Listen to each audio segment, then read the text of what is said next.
Awesome. All right. So as you can see, the agenda that we have for the 7 days, we're on day 4 with the roadway templates. So that's what we're going to be covering today.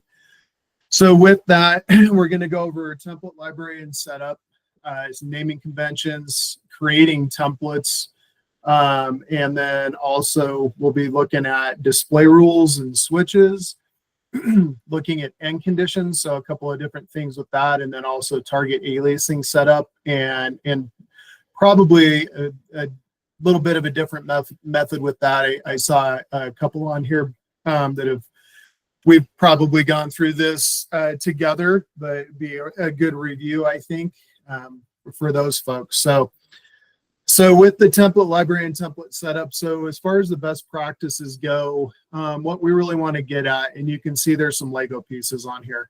So the Lego piece is really what they represent, those building blocks of what we do with the templates. So the more Legos we can have, the better it's going to be for the output as we get into more on the digital delivery side. So if we get used to setting things up that way, more so now, we'll be better off later. Like in the bottom one, you can see there's different lanes, lane configurations. So each one is a block, and that way it helps like towards phasing and those different scenarios when looking at a project and when passing that off to a contractor.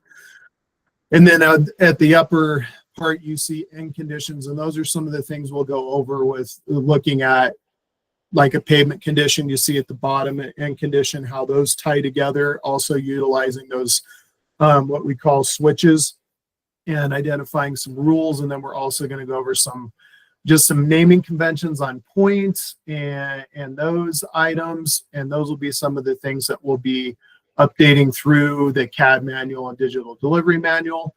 As we chatted, I think it was on day 1 where we'll be including regions, at least a couple representatives from the regions, and as we develop that.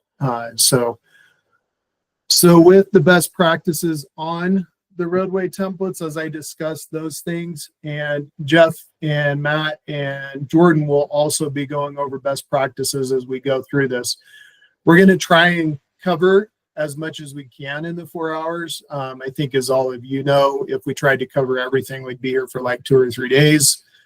Just talking about roadway templates. So we're really trying to hit on a lot of those things that we utilize and what we feel are some of the best tools for performance, efficiencies, different things like that. So with that said, I'm going to go ahead and turn it over to you, or I guess before that, Sahar, maybe let's stop recording and let's see if there's any